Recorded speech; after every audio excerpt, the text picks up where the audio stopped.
എന്തൊക്കെയാ നമ്മൾ ഈ കാണുന്നത്? സത്യം പറഞ്ഞു കഴിഞ്ഞാൽ പിണറായി വിജയന് വരുന്ന ഒരു ഗതികേട് ലോകത്തിൽ തന്നെ ഒരു മുഖ്യമന്ത്രിമാർക്കും വരരുതേ എന്ന് ദൈവത്തോട് പ്രാർത്ഥിച്ചുകൊണ്ട് ഞാൻ തുടങ്ങുകയാണ്.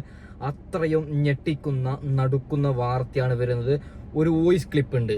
അതായത് ഞാനൊക്കെ വെറുതെ പറയുന്നതാണ്, പിണറായി വിജയന്റെ ഭരണവികാര വിരുദ്ധത ഉണ്ട് എന്ന് ഞാൻ പറയുമ്പോൾ അത് കള്ളം പറയുന്നു എന്നാണ് ചിലർ പറയുന്നത്. അവർ കേൾക്കാൻ വേണ്ടിയിട്ട് ഞെട്ടിക്കുന്ന നടുക്കുന്ന ഒരു ഓഡിയോ ക്ലിപ്പ് ഉണ്ട്. അപ്പോൾ നമുക്ക് ചർച്ച ചെയ്യാം. ഒരൊറ്റ കാര്യം പറയാം പൊന്നു മനുഷ്യന്മാരെ, ഇത്തവണ കോൺഗ്രസ് കൊടുങ്കാറ്റാവും, അതിൽ യാതൊരു തർക്കവുമില്ല. പൊന്നു CPM-കാരുടെ ഒരു കാര്യം പറയുകയാണ്, നിങ്ങൾ എന്നെ തെറി വിളിച്ചിട്ട് കാര്യമില്ല. ഇനിയിപ്പോ മെയ് 4-ാം തീയതിക്ക് കോൺഗ്രസ് മുഖ്യമന്ത്രി വരും. അതിനുശേഷം കോൺഗ്രസ്സുകാർ എന്തെങ്കിലും വൃത്തികേട് ചെയ്യുന്നുണ്ടെങ്കിൽ 5 വർഷം കഴിഞ്ഞിട്ട് അടുത്ത ഇലക്ഷനിൽ LDF തരംഗമാണെങ്കിൽ ഞാൻ വിളിച്ചു പറയും, എന്റെ പണി ഇതാണ്. അപ്പോൾ ജനങ്ങളുടെ പൾസ് എന്താണ്, അതാണ് നമ്മൾ പറയുന്നത്. സത്യം പറഞ്ഞു കഴിഞ്ഞാൽ പിണറായി വിജയന്റെ ഓഫീസിൽ പൊട്ടിക്കരയുകയാണ്. ധർമ്മടുത്ത് പോലും പിണറായി വിജയൻ ജയിക്കൂല എന്നാണ് നടുക്കുന്ന വിവരം വരുന്നത്. അതായത് കഴിഞ്ഞ വർഷം 50,000 വരുന്ന ഭൂരിപക്ഷത്തിലാണ് പിണറായി വിജയൻ ധർമ്മടുക്കത്ത് ജയിച്ചത്. എന്നാൽ ഇത്തവണ CPM തന്നെ കണക്കാക്കുന്നത് 15,000-ഓ 16,000-ഓ വരുന്ന ഭൂരിപക്ഷത്തിൽ പിണറായി വിജയൻ ജയിക്കുമെന്നാണ്. ബാക്കി വോട്ട് എവിടെ പോയി? കഴിഞ്ഞ വർഷം 50,000 വോട്ടിന് ജയിക്കുന്നു, ഇത്തവണ പറയുന്നു വെറും 10,000 വോട്ടിനാണ് പിണറായി വിജയൻ ജയിക്കാൻ പോകുന്നത് എന്ന് പറയാൻ നാണമില്ലേ? ഒരു മുഖ്യമന്ത്രിയല്ലേ? അതിന്റെ അർത്ഥം അവിടെയും UDF ജയിക്കുമെന്നല്ലേ? ഓക്കെ, അതിലേക്കൊന്നും ഞാൻ കടക്കുന്നില്ല. ധർമ്മടുത്ത് എങ്ങനെയെങ്കിലും ഒരു 5 വോട്ടിനെങ്കിലും പിണറായി വിജയൻ ജയിക്കുമെന്ന് നമുക്ക് പറയാം. അതൊരു CPM കോട്ട എന്ന്. എന്തിനു വേണം തൃക്കരിപ്പൂരിന്റെ അവസ്ഥ? സത്യം പറഞ്ഞാൽ EMS മുതൽ ഞാൻ എൻ്റെ എല്ലാ വീഡിയോസിലും പറയുന്നത് പോലെ തൃക്കരിപ്പൂർ എന്ന് പറയുന്ന മണ്ഡലം LDF കോട്ടയാണ്. ആ മണ്ഡലത്തിൽ ഇത്തവണ LDF സ്ഥാനാർത്ഥിയായത് മുസ്തഫയാണ്. ആ മുസ്തഫക്ക് ആരും വോട്ടിട്ടിട്ടില്ല എന്ന ഞെട്ടിക്കുന്ന കണക്കാണ്. കഴിഞ്ഞ തവണ 26,000 വോട്ടിനാണ് അവിടെ LDF സ്ഥാനാർത്ഥി ജയിച്ചത്. എന്നാൽ ഇത്തവണ CPM-ന്റെ കണക്ക് പറയുന്നത് 4,000 വോട്ടിന് അവിടെ മുസ്തഫ ജയിക്കുമെന്നാണ്. ബാക്കി 22,000 വോട്ട് എവിടെ പോയി? അതിന്റെ അർത്ഥം അവിടെ സന്ദീപ് വാര്യർ ജയിക്കുമെന്നല്ലേ? എന്റെ പൊന്നു CPM-കാരോട് നടുക്കുന്ന ഒരു ഫോൺ സംഭാഷണ ഒരു ഓഡിയോ ക്ലിപ്പ് ഉണ്ട്, അത് വെച്ച് തരാം. അതിനു മുമ്പ് പൊന്നു CPM-കാരോട് ഒരു കാര്യം പറയുകയാണ്. അതായത് ഭരണവികാര വിരുദ്ധതയുണ്ട് എന്റെ പൊന്നു CPM-കാരാ. ആരോട് ചോദിച്ചു കഴിഞ്ഞാലും, എത്ര നല്ല സഖാക്കളോട് ചോദിച്ചു കഴിഞ്ഞാലും അവർ പറയുന്നത് ഇത്തവണ പിണറായി വിജയൻ അധികാരത്തിൽ വരരുത്. അതിനവർ 2 കാരണമാണ് പറയുന്നത്. ഒന്നാമത്തെ കാരണം, എന്നേക്കുമായിട്ട് CPM പാർട്ടി ഇല്ലാതാവും പിണറായി വിജയൻ അധികാരത്തിൽ വന്നാൽ. രണ്ടാമതവർ പറയുന്നത്, കേരളത്തിലെ ജനങ്ങൾ എങ്ങോട്ടെങ്കിലും ഓടേണ്ടി വരും. ഞങ്ങളുടെ സർക്കാർ തുടർച്ചയായി 10 വർഷം ഭരിക്കുന്നുണ്ട്, അതുകൊണ്ട് ഇനിയും ഭരിച്ചു കഴിഞ്ഞാൽ കേരളം ഇല്ലാതാവും. അതുകൊണ്ട് ഒരു ഇടവേളയ്ക്ക് ശേഷം ഞങ്ങൾ ഭരിക്കാമെന്ന് നല്ലവരായ സഖാക്കൾ പറയുകയാണ്. പൊന്നു മനുഷ്യന്മാരോട് ഒരൊറ്റ കാര്യം പറഞ്ഞുകൊണ്ട് ബാക്കി വിഷയത്തിലേക്ക് കടക്കാം.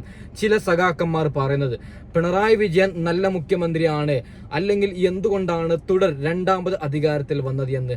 ഒരൊറ്റ ഉത്തരം പറയുകയാണ്, ആദ്യത്തെ 5 വർഷം പിണറായി വിജയന്റെ നല്ല ഭരണമായിരുന്നു.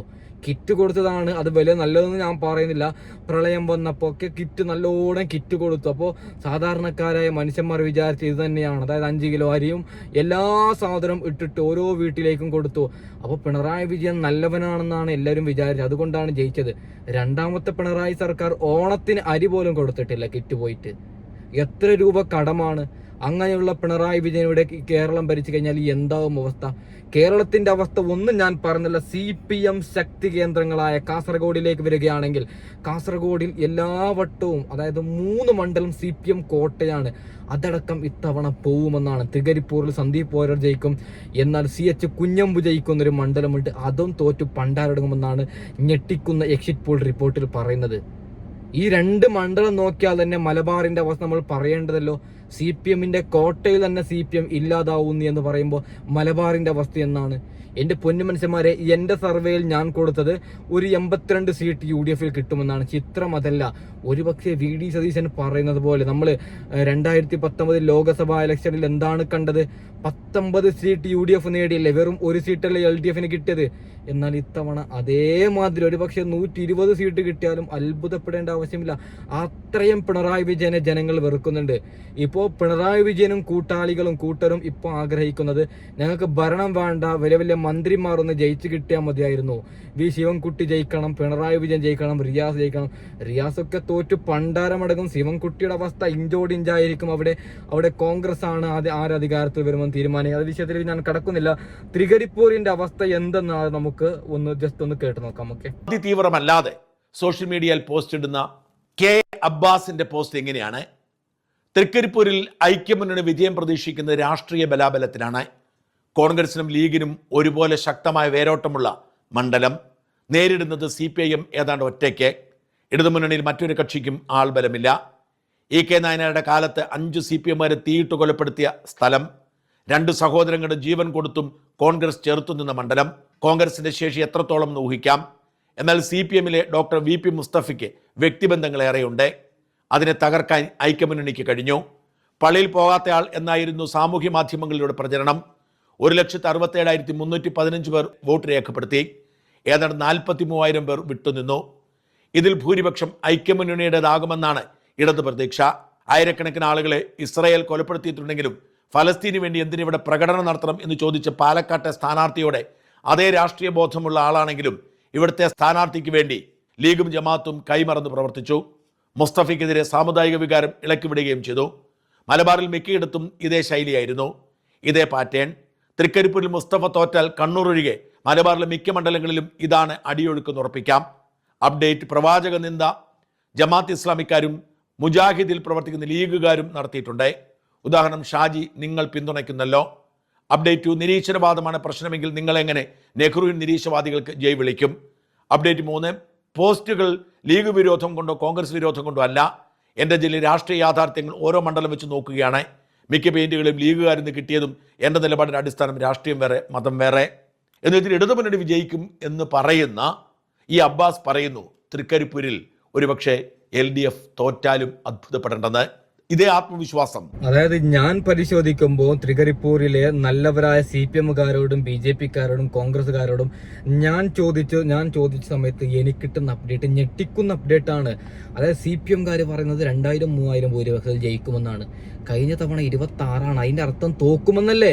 അതായത് വടകരയിൽ നമ്മുടെ ഷാഫി പറമ്പില് 10,000 വോട്ടിന് ശൈലജ ടീച്ചറെ തോൽപ്പിക്കുമെന്നാണ് CPMകാർ അന്ന് നമ്മളോടൊക്കെ പറഞ്ഞത്, സർവേയിലൊക്കെ പറഞ്ഞത്, എക്സിറ്റ് പോളിലൊക്കെ അവർ അവകാശപ്പെട്ടത് ശൈലജ 10,000 വോട്ടിന് ജയിക്കുമെന്നാണ്.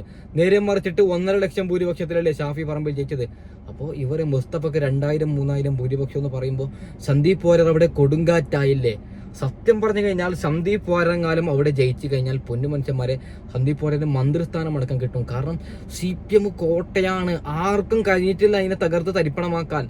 അത്രയും ഗിടുകിട, അത്രയും ശക്തിയുള്ള വലിയൊരു കോട്ടയാണ്. ഇവിടെ ഞാൻ പോയി നിന്നാലും തൃക്കരിപ്പൂരിന്റെ അവസ്ഥ, ഞാൻ LDF സ്ഥാനാർത്ഥിയായിട്ട് ഈ കാറിനുള്ളിൽ മിണ്ടാതിരുന്നിട്ട് ഒരു വീട്ടിൽ പോയിട്ട് വോട്ട് ചോദിച്ചിട്ടില്ലെങ്കിലും ഞാൻ മിണ്ടാതെ കിടന്നുറങ്ങിയാലും ഒരു 20,000 ഭൂരിപക്ഷത്തിൽ ജയിക്കുന്നൊരു മണ്ഡലമാണ് തൃക്കരിപ്പൂർ.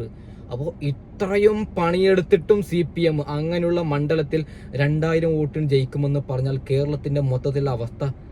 ഞാൻ ഇതിലൊന്നും ഒരു കാര്യം പറയുകയാണ് പൊന്നു മനുഷ്യന്മാരെ. കഴിഞ്ഞ തവണ, അതായത് കഴിഞ്ഞ ഇലക്ഷനിൽ CPM ജയിച്ചത് 1,000 വോട്ടിനും 1,500, 2,000 വോട്ടിനൊക്കെയാണ്. ആ മണ്ഡലത്തിന്റെ അവസ്ഥ എന്താണ്? 26,000, 50,000 ഭൂരിപക്ഷത്തിൽ ജയിച്ച മണ്ഡലത്തിൽ പറയുകയാണ് 2,000, 3,000 ജയിക്കുമെന്ന്. അപ്പോൾ അന്ന് 500, 1000 വോട്ടിന് ജയിച്ചവരുടെ അവസ്ഥ എന്തായിരിക്കും? സത്യം പറഞ്ഞു കഴിഞ്ഞാൽ പിണറായി വിജയന്റെ ഭരണവികാര വിരുദ്ധത നല്ല രീതിക്ക് ആണിയടിച്ചിട്ടുണ്ട് എന്നേ നമുക്ക് പറയാൻ പറ്റും. ഓക്കെ, അതായത് മൂന്നാമത് ഞാൻ ഒരൊറ്റ കാര്യം പറഞ്ഞിട്ട് ബാക്കി വിഷയത്തിലേക്ക് കടക്കാം. പൊന്നു മനുഷ്യന്മാർ, ഇപ്പോൾ കോൺഗ്രസ് ആയാലും BJP ആയാലും CPM ആയാലും തുടർച്ചയായിട്ട് 10-15 വർഷം ഭരിച്ചു കഴിഞ്ഞാൽ എന്താവും അവസ്ഥ? ശബരിമലയിലെ അയ്യപ്പന്റെ സ്വർണം കക്കുന്നതിന്റെ യഥാർത്ഥ കാരണം എന്താണ്? ഞങ്ങൾ തന്നെയാണ് ഭരിക്കുന്നത് ഇവിടെ. അതായത് CPMനൊരു ചിന്തയുണ്ട്, ജനങ്ങൾ ഞങ്ങൾക്ക് വോട്ടിടും, ഞങ്ങൾ തന്നെ ജയിക്കും, അതുകൊണ്ട് സ്വർണം കെട്ടിട്ട് ചെമ്പ് വെച്ചാലും ഒരു പ്രശ്നവുമില്ല, ഞങ്ങളുടെ പോലീസാണ്, ഞങ്ങളുടെ എല്ലാ മന്ത്രിമാരും ഞങ്ങളുടെയാണ്, ഞങ്ങൾ പറഞ്ഞതുപോലെയാണ്. അപ്പൊ കക്കാൻ ആർക്കെങ്കിലും പേടിയാവോ? അങ്ങനെ നമ്മൾ ആർക്കും ഇട്ട് കൊടുക്കരുത്, BJPക്കായാലും കോൺഗ്രസിനായാലും. ഞാനൊരു കാര്യം പറയാം, മിനിമം 10 വർഷം അതിൽ കൂടുതൽ ഏത് പാർട്ടി ഭരിക്കുന്നുണ്ടെങ്കിൽ അത് വലിയൊരു ഭീഷണി തന്നെയാണ്. പൊന്നു മനുഷ്യന്മാരെ, ഭരണവികാര വിരുദ്ധത ഇല്ലെന്നാണ് ചിലർ പറഞ്ഞത്. അവർ കേൾക്കാൻ വേണ്ടിയിട്ട് ഒരു ഓഡിയോ ക്ലിപ്പ് ഞാൻ വെച്ച് തരാം, നിങ്ങൾ അതൊന്ന് കേൾക്കണം. ഷാഹിൻ സാറേ, പറയാതിരിക്കാൻ വയ്യ, അതൊക്കെ ഭയങ്കര അക്രമമാണ് കേട്ടോ. ഒറ്റ ഒരു ഫ്രെയിമിലാണ് ഈ 5-6 ഹോർഡിങ്. അതിൽ അവസാനം ആ വീഡിയോ കാണുമ്പോൾ സാറിന് മനസ്സിലാവും, ആ അവസാനം കാണുന്ന സാധനം ഒരു 4 സൈഡുള്ള ഒരു ക്യൂബാണത്. ഇത് ചേരാനല്ലൂർ ജംഗ്ഷനാണ്. നമ്മൾ എറണാകുളത്ത് നിന്ന് നമ്മള് പറവൂര് പോണ വഴിക്കുള്ള ആ കണ്ടെയ്നർ റോഡിന്റെ സിഗ്നൽ ആ ജംഗ്ഷനാണ്. നമ്മൾ ലുലു കഴിഞ്ഞ് വരുമ്പോ കാണുന്ന സീനാണ്. അക്രമം എന്ന് പറഞ്ഞാണ്ടല്ലോ എത്ര പൈസ ആണെന്നറിയാം. ഒറ്റ ബോർഡ് മതി അവിടെ, അത് ഇനി കാണാനാണെങ്കിൽ തന്നെ.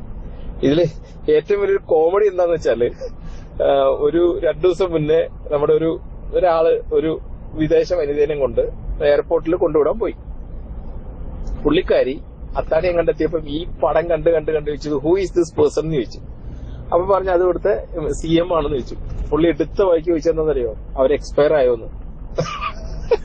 ആൾക്കാരോ വിദേശത്ത് വരുന്നത് തെറ്റിദ്ധരിക്കുന്നതേ. അപ്പൊ അവർ എക്സ്പയർ ആയെന്ന് വെച്ചാൽ അല്ലല്ല, അപ്പൊ ഇവിടെ ഇലക്ഷൻ കഴിഞ്ഞേ ഉള്ളൂ, അതുകൊണ്ട്. അപ്പൊ ഇലക്ഷൻ എന്താണ് CM-ന്റെ ഫോട്ടോ ഇങ്ങനെ വെച്ചിരിക്കണെന്ന് വെച്ചാൽ അവർക്ക് അതൊന്നും ആക്സെപ്റ്റ് ചെയ്യാൻ പറ്റില്ല. അപ്പൊ പുള്ളി വിശദീകരിച്ചു കൊടുത്തു.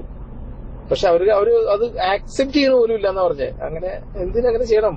അയാൾ നല്ല ഭരണാധികാരിയാണെങ്കിൽ അയാൾ ജനങ്ങൾ തെരഞ്ഞെടുക്കുമല്ലോ, എന്തിന് ഇങ്ങനെ ചെയ്യണം എന്നുള്ള ഒരു ക്വസ്റ്റ്യൻ അവരത് സമ്മതിക്കണേ ഇല്ല. ഏതായാലും ഭയങ്കര അക്രമമായി പോയി. നോക്കൂ, ഈ ചിത്രം കണ്ടിട്ട് 100% ക്ലിയർ ആയിട്ടുള്ള ഓഡിയോ ക്ലിപ്പാണ് ഞാൻ നിങ്ങളെ കേട്ടത്. അല്ലേ? നിങ്ങൾ തന്നെ പറയണം പൊന്നു മനുഷ്യന്മാരെ.